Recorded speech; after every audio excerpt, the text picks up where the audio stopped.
आपके सामने एक छोटी सी स्टोरी लेके आना बहुत ज़रूरी था। जो लोग हम लोग को ताने मारते हैं, उनके लिए एक कहानी है जिसका शीर्षक है गहरा प्रहार।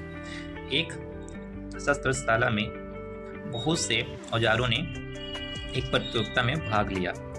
उसमें तीर था, कुल्हाड़ी था और भाला था और भी औजार, तरह-तरह के औजारों ने इस कॉम्पिटिशन में भाग लेता है, जिसमें ये उद्देश्य के साथ कि सबसे गहरा प्रहार किसका होता है। और एक कोने में शब्द बैठा हुआ था।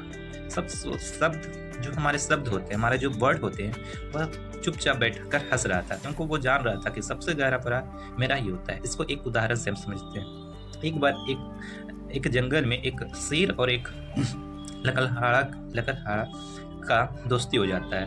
लकड़हारा प्रतिदिन लकड़ी काटने जाता और शेर से उसकी अच्छी खासी दोस्ती हो जाती है। तो एक दिन लकड़हारे ने कह दिया कि आप तो जंगल के राजा हैं एक, और हमें लकड़ी काटने में मदद भी करते हैं, तो आप एक दिन मेरे घर पे भोजन खाने के लिए चलिए। तो शेर मना नहीं करता, शेर बोलता है ठीक है हम आएंगे। फिर एक दिन शेर उसके घर पे आता है तो लकड़हारा की पत्नी कहती ये तुम्हारा दोस्त है, ये खूनी, ये दुष्कर्मी तुम्हारा दोस्त है। शेर सुन लिया ये उस बात को कि यार शेर सोच रहा था कि हमें खूनी बोला गया, हमें दुष्कर्म बोला गया। शेर कुछ नहीं बोला, वहाँ से चुपचाप चल दिया। उसकी शांति थी, उसने चल दिया वहाँ से।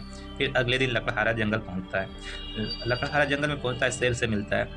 शेर को तो गुस्सा ही आया था, शेर चुप था। उसने गुस्से में कहा लकड़हारा तुम अपनी कुल्हाड़ी से मेरे शरीर पे एक गहरा प्रहार करो, यानी मेरे शरीर पर एक घाव बना दो।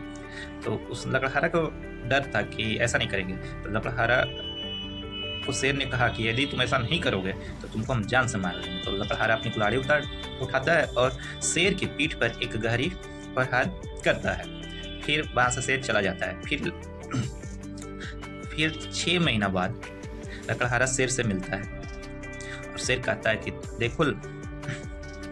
देखो लकड़हारा तुमने कहाँ प्रहार किया था, वो जगह बताओ। वो घाव पूरी तरीके से भर चुकी थी और लकड़हारा ने जहाँ पे प्रहार किया था वो जगह भी पहचान में नहीं आई। तभी शेर कहता है कि लेकिन ये तो घाव कुछ नहीं थी, क्योंकि घाव हमेशा भर जाती है लेकिन शब्दों का जो घाव होता है वो कभी नहीं भरता है। तो इस बात से हमें समझना चाहिए कि जो शब्द के घाव होते हैं वो कभी नहीं भरते हैं। इसलिए हमेशा हमें सोच समझ के ही बात करना चाहिए। शरीर का घाव हमेशा भर जाता है लेकिन शब्दों का प्रहार कभी नहीं भरता।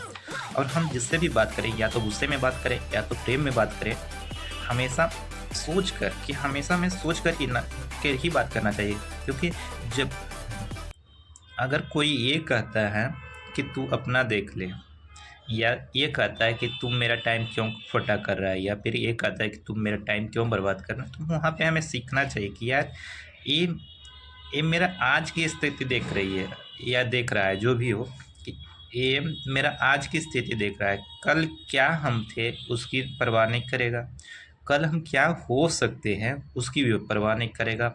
हम केवल उसकी आज की स्थिति को देखकर एक कहते हैं तुम अपना देख, हम अपना, या तुम अपना देख ले।